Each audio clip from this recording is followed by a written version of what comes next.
In your opinion, what has been the primary reason why we have such a entitled and ratchet behavior that is demonstrated from a lot of women, especially unfortunately a lot of women that are black?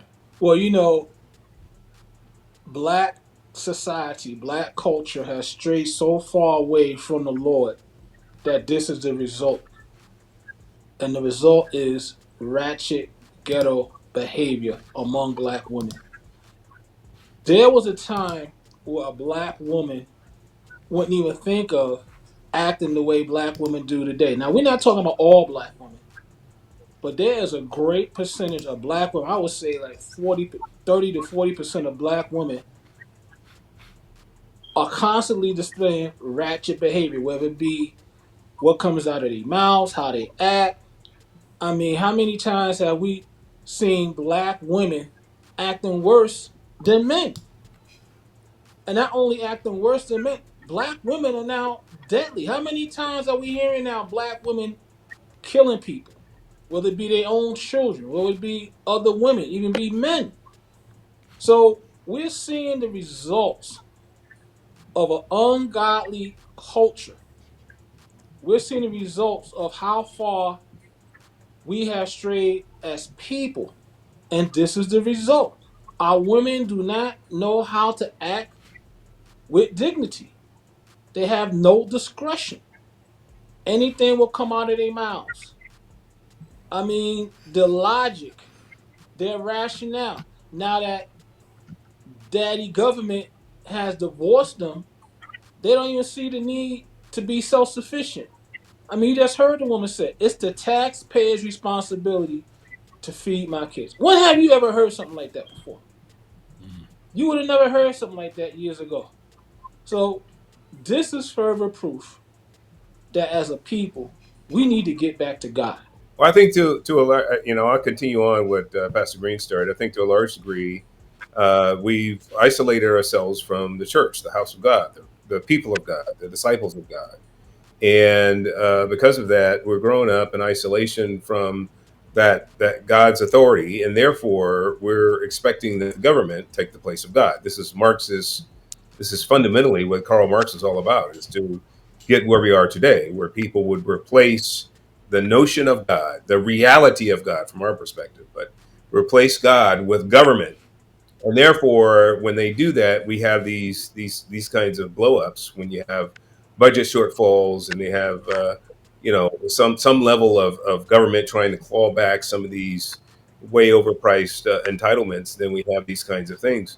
The other thing is, so that's one factor. The other major factor is the same thing with young men, is that if there's not a father in the house, then these women are growing up really, you know, at a big personal disadvantage. In other words, there's that mental health issues are through the roof with these young girls and women who grew up without a father influence in the house or close association. So even if fathers are disassociated with their children, if they were to get a relationship with their children, they could actually help absolve some of these mental health issues. These are real mental health issues.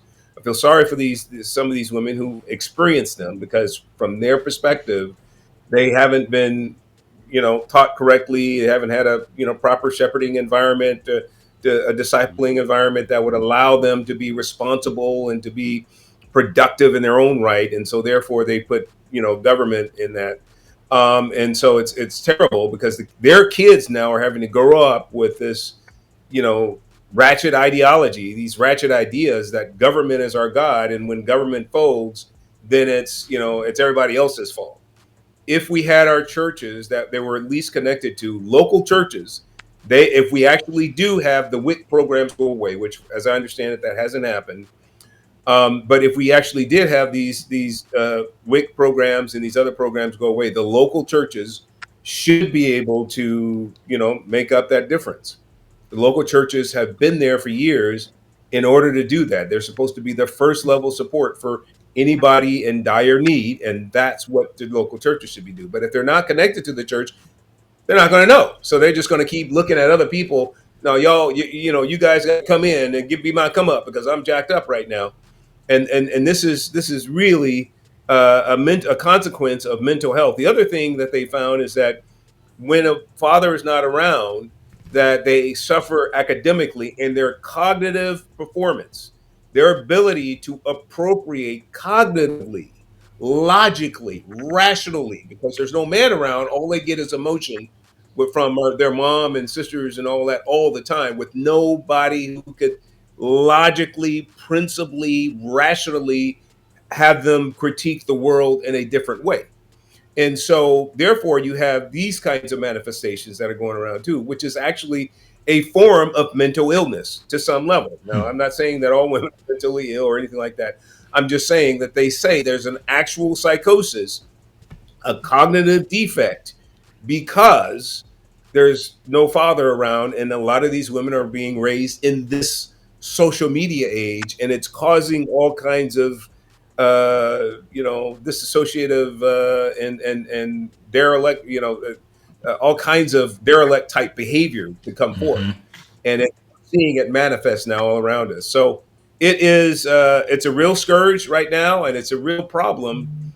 But one of the things you never hear with the shutdown, especially this shutdown, you never hear them say, you know what, Chuck Schumer, y'all Democrats, I've been faithful to y'all. Y'all been giving me all my money, but I'm going elsewhere because you're not taking care of business. Matter of fact, you caused this thing, and therefore I'm going to vote differently this time.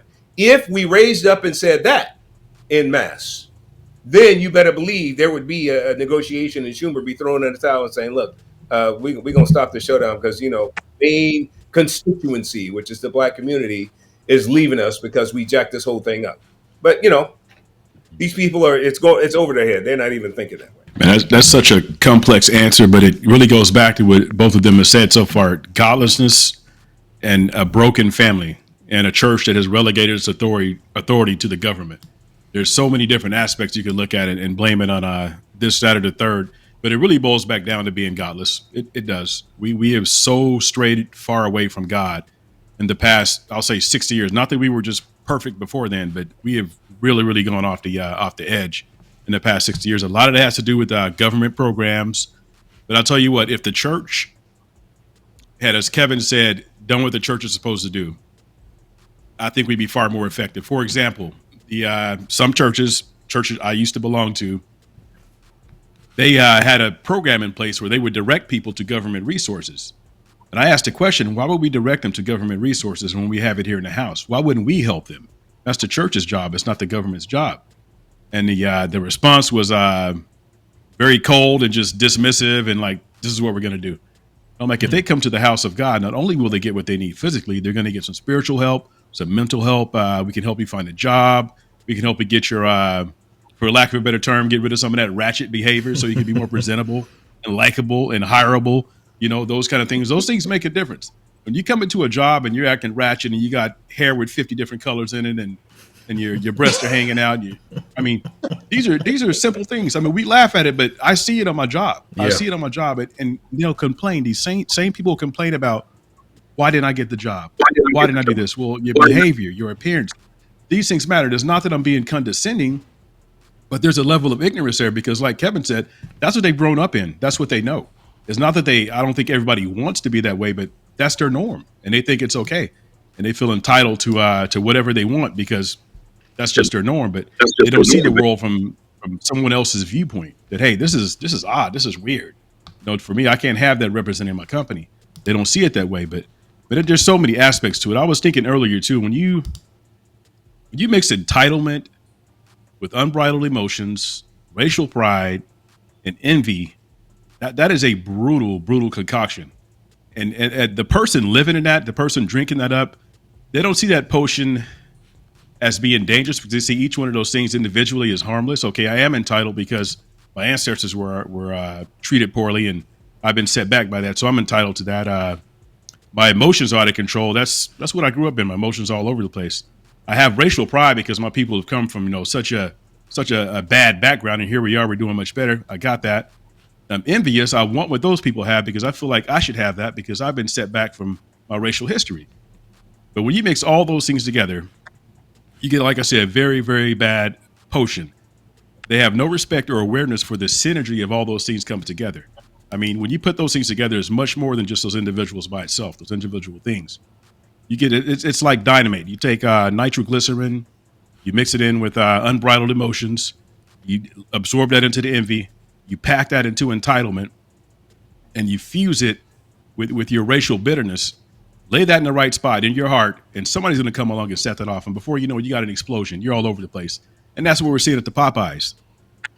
You didn't get your fries with your chicken, and now we're throwing napkin containers across the countertop and fighting, and the police got to come.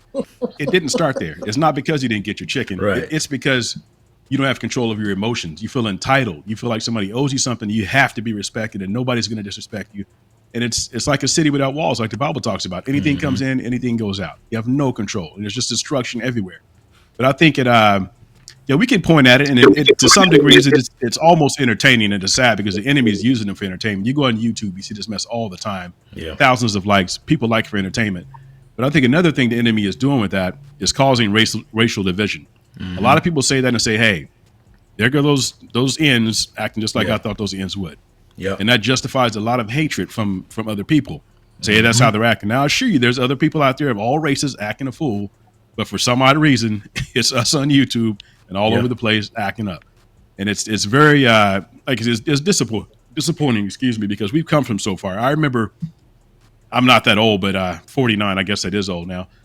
But when I grew up, even women who were sinners carried themselves a little different with some dignity. There's certain things they did and didn't do, even as sinners. And in the church, it was a different level. Of course, there's back then they wouldn't even wear red dresses and red lipstick. That's how dignified they were. Now we know all those things are okay in biblical context, but people carried themselves a certain way. But I think that, like you say, the further we go and stray away from God, and the more the church looks like the world, there is no standard. And we're seeing the results of that now. The church is supposed to be the pillar and the ground of the truth. And then the foundations have been rocked because a lot of these preachers are preaching entitlement, social justice, and LGBTQ, all these things. This is whatever your emotions want, and you have it. And that's why we're seeing such a reckless society right now, because the church, I don't think, is putting up a standard. And people also are very they lack a value for a father being in a home. We don't understand how important that is. Even a father who is not a Christian per se, having a father in the home sets a standard. There's a covering there. We forgot about that when it talks about it in the Bible. There's a covering for a woman. That man is supposed to be the covering. So to some degree, we also as men are responsible for some of this ratchet behavior, because a lot of men have relegated their authority to the government. They've left these women behind with 2 or 3 children. These women are frustrated. They're tired. They're angry. They feel like somebody owes them something. They want help.